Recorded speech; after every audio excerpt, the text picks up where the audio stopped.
여러분 2021년도 대한민국의 나라 빚은 엄청납니다. 지금 현재 기준으로 보면요. 현재 기준으로 보면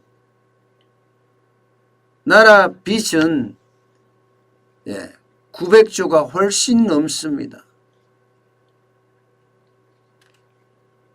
1000조에 육박할 거라는 게 일반적이에요.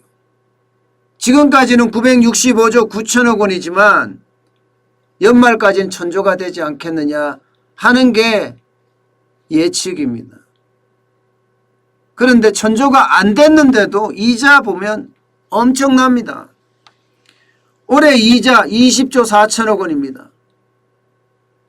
작년에 17조 3천억 보다가 지금 3조 1천억이 늘어납니다. 3조 1천억이. 20조 4천억 원이면요. 여러분 지금 국세의 10%가량 차지할 수도 있습니다. 국세가 보통 1년에 한 2333조? 아니 233조? 233조, 240조 이렇게 거치잖아요. 20조 4천억 원이라면 10%가량 된다는 이야기예요. 아직까지는 아니지만 내년 가면 된다는 이야기잖아요. 아니 올해 더 늘어나면 더 된다는 이야기입니다. 그만큼 부채가 지금 장난 아니게 늘어난 데다가 거기에 이자 비용까지도 엄청 늘어납니다. 여러분 보세요. 문재인 정부 들어와서 국고채 발행한 내용을 보세요.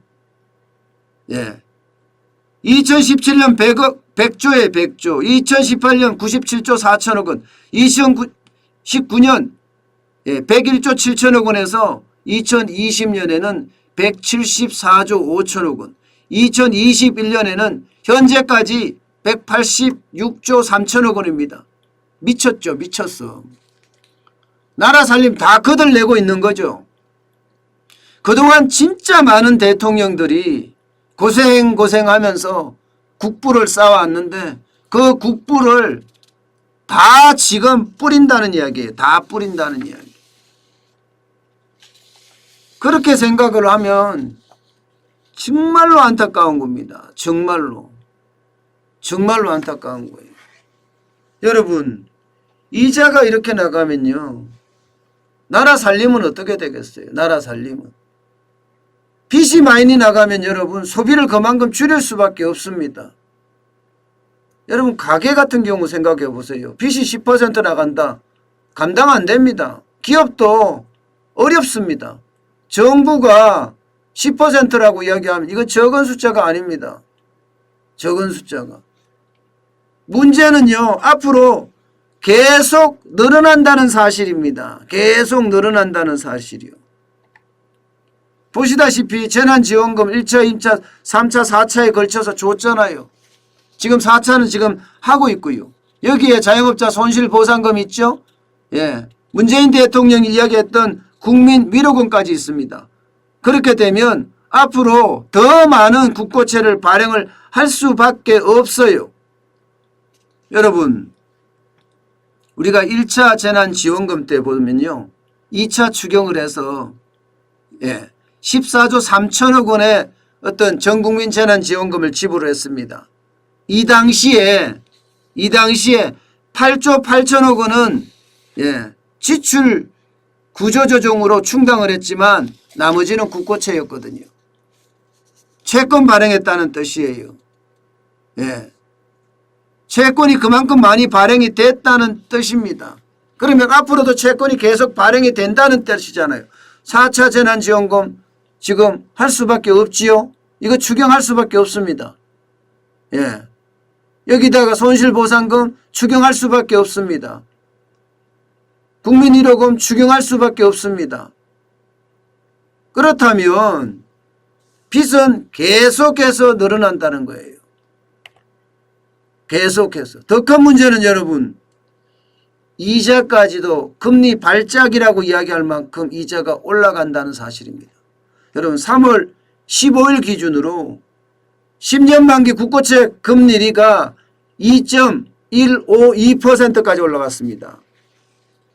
152%까지. 이게 벌써 2년 전으로 되돌아간 거예요. 2년 전이면 2019년을 말합니다. 그러면 코로나 때문에 온 경제가 어려운 상태에서 금리는 2년 전으로 돌아갔다? 그러면 정부의 이자는 그만큼 다 많이 늘어난다는 거잖아요. 2018년에 국고채 금리가 2.43%였습니다. 2020년에 1.38%였어요. 지금은 2.152%예요. 굉장히 많이 올라갔죠. 그러면 이자는 또 이자를 낳잖아요. 결국 그러면 이 이자를 누구한테 주느냐도 중요하잖아요. 일반적으로 국고채를 사주는 사람에게 줍니다. 국고채를 사주는 사람은 누구냐? 외국의 중앙은행들이요. 그 중에 또 기관들도 있고요. 뭐 우리나라 기관들도 있습니다. 은행도 있고요. 국고채를 사니까. 그렇지만 많은 돈을 국내외 많은 사람에게 준다는 사실이잖아요. 어쨌든 간에.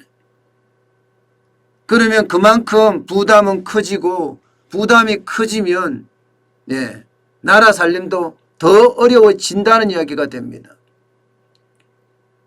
일본이 그렇잖아요. 빚을 내서 나라 이자를 지금 갚고 있는 형국이잖아요. 빚을 내서 나라 이자를 갚는다는 것은 여러분 결국 미래를 위한 투자를 할 수가 없다는 뜻이에요. 미래를 위한 투자를. 이것은 어떻게 보면요. 대한민국에게는 치명적입니다. 안 그래도 지금 대한민국의 미래가 불안합니다.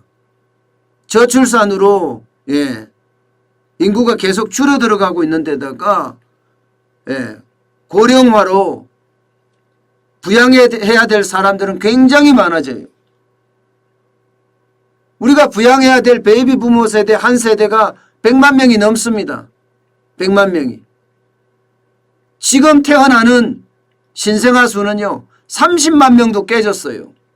27만 명까지 떨어졌습니다. 그러면요. 어쩌면 지금 태어나는 아이들은요. 한 사람당 어른들 4명 이상을 부양해야 될지도 모릅니다. 그렇다면 대한민국의 미래가 밝을까요? 밝지 않습니다.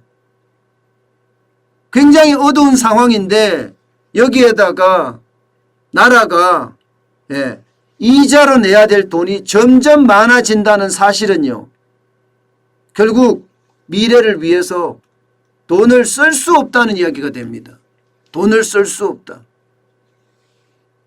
미래에 대한 투자가 많이 이루어져야 되는데 뭐 R&D라든가 미래 산업이라든가 새로운 성장 동력이라든가 이게 국가가 지원해서 많이 투자를 해야 되는데 국가가 가난해서 지금 투자를 못하는 그런 지경으로까지 몰릴 수가 있습니다. 그래서 나라 빚 이자가 늘어나면 늘어난 만큼 그 나라는요 점점 메가리가 없어지고 쪼그라든다는 게 바로 그런 이유입니다. 부채가 많이 늘어나서 그 감당이 힘들기 때문이라는 거. 여당이 이야기하는 아직도 부채를 더 낼 여력이 있다 이렇게 이야기하는 자체가 여러분 완전 거짓말이에요. OECD에 기축통화국을 빼내고 비기축통화국 중에서 부채 비율 1등이에요. 1등. 이렇게 가다가 언제 어느 때 폭삭 무너질지 모릅니다. 그만큼 우리는 대한빚국이 됐다. 빚내서 이자를 내야 되는 그런 형국이 점점 다가오고 있다. 이렇게 이야기할 수 있습니다. 충격적이죠. 그 어느 때보다가 이자가 20조가 된다는 사실은 우리에게 엄청난 충격을 주고 있습니다.